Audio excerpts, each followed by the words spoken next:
अच्छा जी, इसमें सबसे पहले हम फ़ाइल लेंगे न्यू। न्यू फ़ाइल में सबसे पहले साइज़ेज़ यहाँ पे पिक्सेल पिक्सेल हाइट और विड्थ में, और मैं इसको अभी कर रहा हूँ ओके। ये जो चीज़ है बैकग्राउंड कंटेंट वाइट और ट्रांसपेरेंट, अभी इसको वाइट रहने देंगे, ज़्यादा इसकी डिटेल में नहीं जाते। य ये फ़ाइल हमारे पास आ गई। अच्छा जी, अब सबसे पहली जो चीज़ है वो ये है कि हम ये जो हमारा टूल है सिलेक्शन टूल, ये कुछ सिलेक्शंस इनको पढ़ेंगे। जैसे सबसे पहली चीज़ जो है वो इलस्ट्रेटर और फ़ोटोशॉप में जो डिफ़रेंस कर रही है यहाँ पर, अगर आप इलस्ट्रेटर पे जाते हैं तो आप कोई भी ऑब्जेक्ट जब क्रिएट करते हैं तो आप उसको ईज़िली मूव कर लेते हैं आसानी के साथ। जैसे फॉर एग्ज़ाम्पल अगर मैं ये बी का बटन दबाता हूँ, ब्रश टूल सेलेक्ट होता है और ये कलर इसके मैं चेंज करता हूँ, और ये जैसे मैं लाइन लगा देता हूँ, ठीक है। अब अगर मैं इसको मूव करता हूँ, ठीक है, तो मेरी ये लाइन्स जो हैं वो मूव नहीं होंगी, क्योंकि ये इसी लेयर के ऊपर मैंने इसका काम यानी कर दिया है, ठीक है। फ़ोटोशॉप में ये प्रॉब्लम आता है, क्योंकि इसमें जो भी आप चीज़ बनाएँ वो एक नई लेयर के ऊपर आप लोग सेट करेंगे, नई लेयर पे लेके चलेंगे चीज़ों को। अब अगर आप कंट्रोल एन करें, न्यू फाइल लें, न्यू फाइल लेने के बाद आपने control shift N, control shift N के साथ इस तरह से एक नई लेयर आपने लेनी है। लेयर का नाम आप कोई भी रख दें, ओके करें। अब यहाँ पर आप ब्रश टूल से अगर कुछ बनाते हैं, कोई लाइन वगैरह ड्रॉ करते हैं, और अगर आप इनको मूव करना चाहते हैं तो आप इज़िली इसको मूव वगैरह कर सकते हैं। अच्छा, अब कुछ सिलेक्शंस हैं, जैसे फॉर एग्ज़ाम्पल ये एक एरिया है हमारे पास रेक्टेंगल, इसको मैं बताता हूँ आपको। ये फ्री हैंड सिलेक्शन कर रहा हूँ। अब ये इतना एरिया मैं सिलेक्ट कर लेता हूँ, तो इसका मतलब है कि आर्टबोर्ड का ये वाला जो एरिया है, इसी के अंदर सारा काम होगा, ठीक है? क्या काम होगा? जो भी इसके अंदर कलर या कोई चीज़ कुछ भी मैं बनाना चाहूँ, जैसे फॉर एग्ज़ाम्पल अगर मैं इसको थोड़ा-सा ज़ूम करूँ,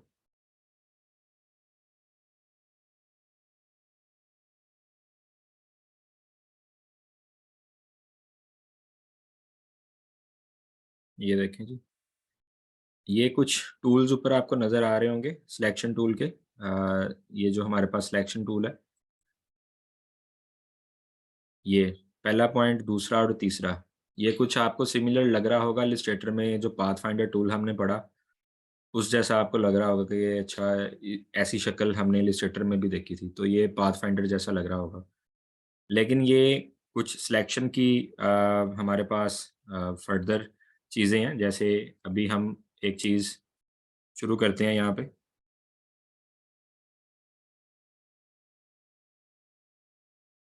ये देखें, ये एक मैंने सिलेक्शन बनाई। इसके बाद अगर मैं सेकंड बटन प्रेस कर देता हूँ, ऐड टू सिलेक्शन, तो दूसरी सिलेक्शन के साथ पहली वाली भी इधर ही रहेगी, ठीक है? एक और बनाता हूँ, वो भी इधर ही रहेगी। इन दोनों को जॉइंट करता हूँ, तो ये आप देख सकते हैं, ठीक है? और इसके साथ जो बटन है, ये इसको सब्ट्रैक्ट करेगा सिलेक्शन को, जितना पार्ट मैं उसमें से एक्सक्लूड करना चाह रहा हूँ, माइनस करना चाह रहा हूँ, इस तरह। और ये जो लास्ट वाला पॉइंट है, इसके साथ हम इंटरसेक्ट करेंगे, जैसे जितनी सिलेक्शन हम अब लेंगे, जस्ट उतना पार्ट रहेगा, बाकी इसमें से माइनस कर देगा उतने पार्ट को, जैसे ये है, ठीक है? तो ये कुछ सिलेक्शन की टाइप्स थी। अच्छा, ये तो हो गया कि आप इस तरीके से कर रहे हैं और ये बटन्स के साथ आप बना रहे हैं सिलेक्शंस। लेकिन अगर आप फॉर एग्ज़ाम्पल इस तरीके से एक सिलेक्शन करते हैं, ठीक है? इसके बाद आप इन बटन्स के साथ चेंजिंग नहीं करना चाहते, तो आपके पास एक ऑप्शन है। अगर आप शिफ्ट का बटन प्रेस करते हैं, तो आपके पास ये देखें प्लस का साइन आ रहा है, और ये देखें जितना पार्ट आप ऐड करना चाह रहे हैं वो इसके अंदर ऐड हो रहा है, ठीक है। और अगर आप ऑल्ट का बटन प्रेस करके ये काम करना चाह रहे हैं तो उतना पार्ट इसके अंदर से माइनस हो रहा है, इजीली आप देख सकते हैं इसको, ठीक है। ऑल्ट के साथ माइनस कर सकते हैं, ऑल्ट प्रेस करके रखा हुआ है, और शिफ्ट प्रेस करके रखेंगे तो जितनी जितनी सिलेक्शन आप कर रहे हैं उतना उतना पार्ट उस सिलेक्शन के अंदर ऐड हो रहा है। असल में ये काम यही वाला कर रहा है जो ये ऊपर बटन काम कर रहे थे, ठीक है। अब आ जाती है इसमें कलर फिलिंग। जैसे ये जो हमारे पास टूल है ये वाला, जैसे हम यहाँ पर ये एक बना रहे हैं रेक्टेंगल, ठीक है। अब रेक्टेंगल को बनाने के बाद हम इसके अंदर कोई कलर फिल करते हैं तो ये हमारे पास कलर शिफ्टर है, यहाँ से आप स्विच कर सकते हैं कलर्स को। और ये एक छोटा-सा बटन है, इसको हम रीसेट बटन कहते हैं। अगर आप इस पे क्लिक करेंगे तो ये ब्लैक एंड व्हाइट कर देगा इसको, जो यहाँ पर छोटा-सा दिख रहा है। तो इधर से आप कलर शिफ्ट कर सकते हैं। अच्छा, अब आप अगर बी का बटन प्रेस करें और इसमें कलरिंग करना शुरू करें तो अ, यूँ थोड़ा-थोड़ा करके आपको करना पड़ेगा। अब मैं इसमें अनडू करता हूँ, कंट्रोल ज़ी के साथ अनडू किया, कंट्रोल ज़ी के साथ सिर्फ़ एक दफ़ा अनडू कर सकते हैं, लेकिन इलस्ट्रेटर में बार-बार हम अनडू कर सकते हैं। अगर हम कंट्रोल ऑल्ट ज़ी करेंगे, कंट्रोल भी दबाया, ऑल्ट भी दबाया और आप ज़ी का बटन प्रेस कर रहे हैं, तो ज़्यादा बार आप बैक जा सकते हैं, ठीक है? और अगर रीडू करना है, तो कंट्रोल के साथ शिफ्ट पकड़ लेंगे और ज़ी का बटन दबाएँगे, तो आप रीडू कर सकते हैं, कंट्रोल शिफ्ट ज़ी, ठीक है जी? ये चीज़ हमने कर ली।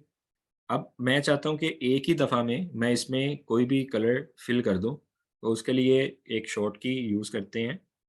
शिफ्ट का बटन प्रेस करके रखेंगे और बैक स्पेस का बटन दबाएँगे एक दफ़ा। Shift back space.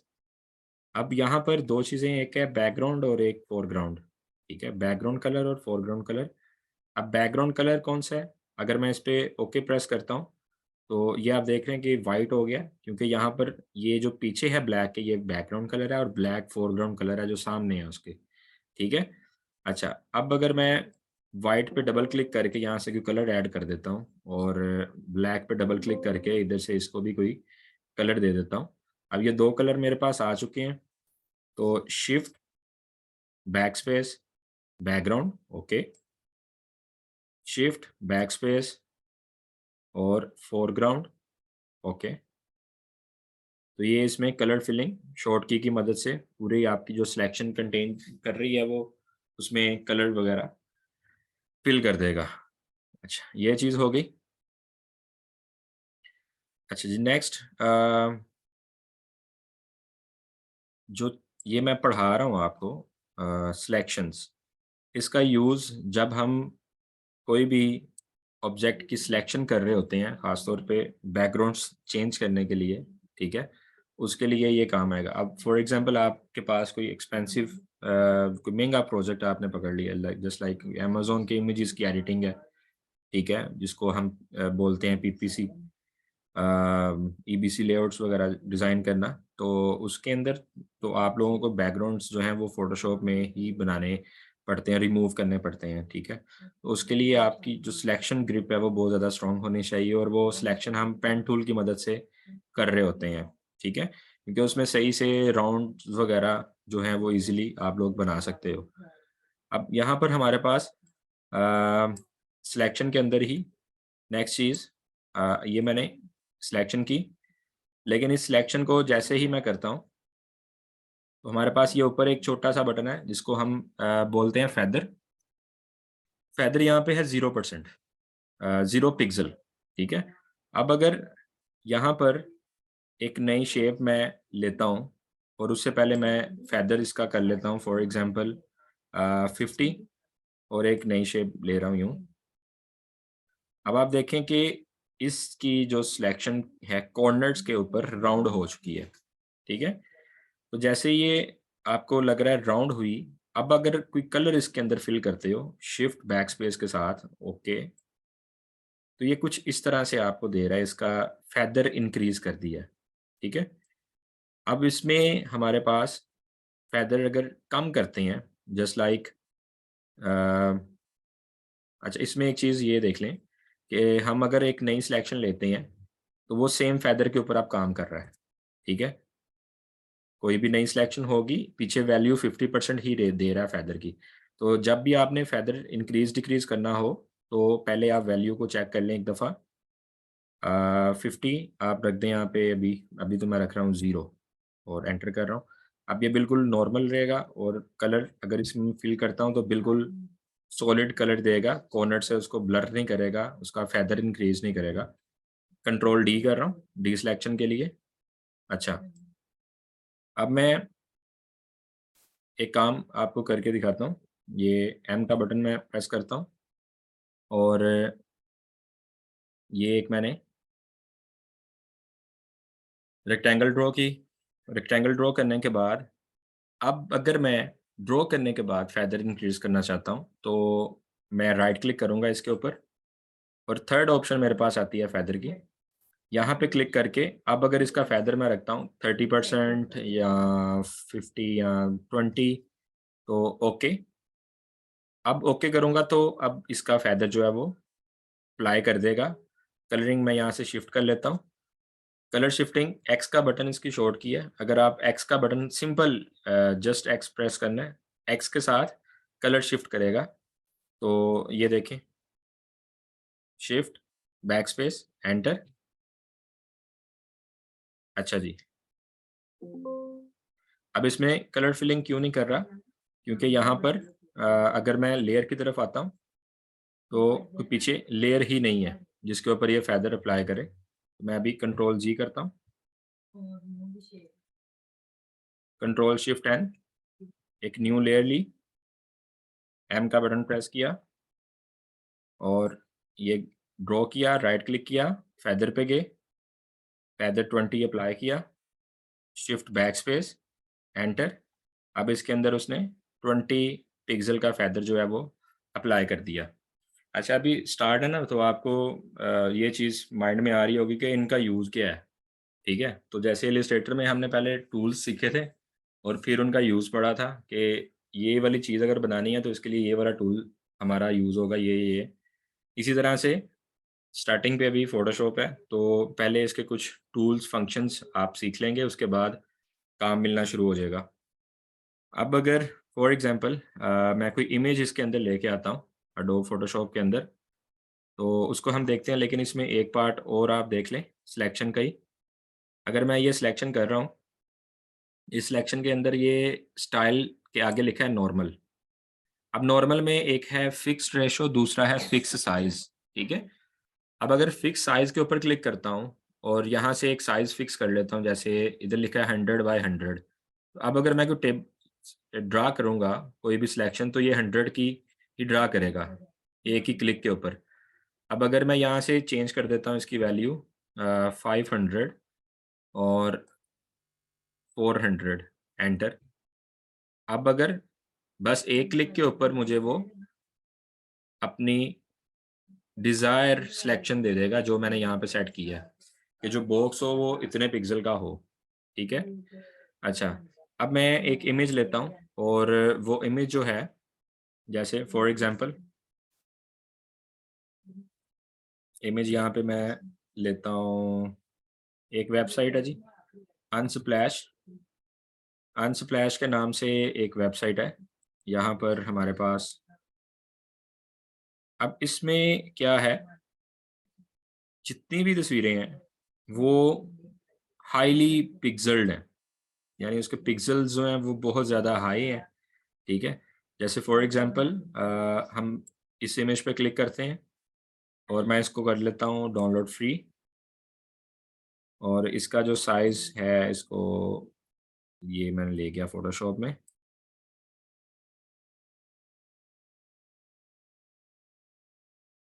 एंटर।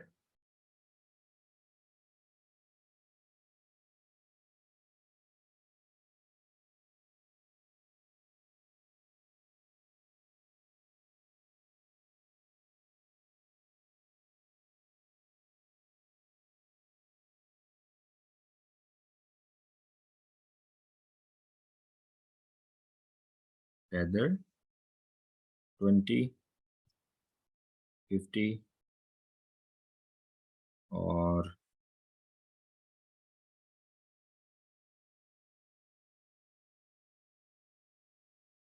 एक चीज़ अप्लाई करके देखते हैं इस पे, फिर आपको बताते हैं।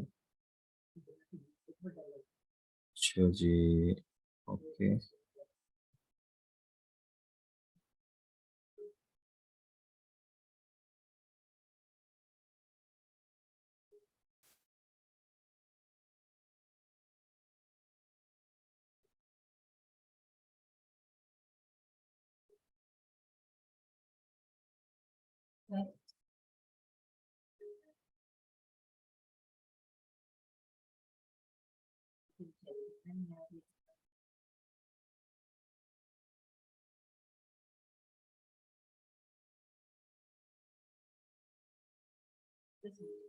अब ये चीज़ अगर आपने सेट करनी है तो ये देखिए मैंने फेदर टूल को ही यूज़ किया है। एक इमेज लिया, दोबारा से मैं करता हूँ ये, आप एज़ एन असाइनमेंट इसको करिएगा। कोई इमेज ले लें, साइट यही वाली अनस्प्लैश, कोई अच्छा-सा इमेज ले लेते हैं हम, जस्ट लाइक ये एक इमेज है, यहाँ कोई और देख लेते हैं।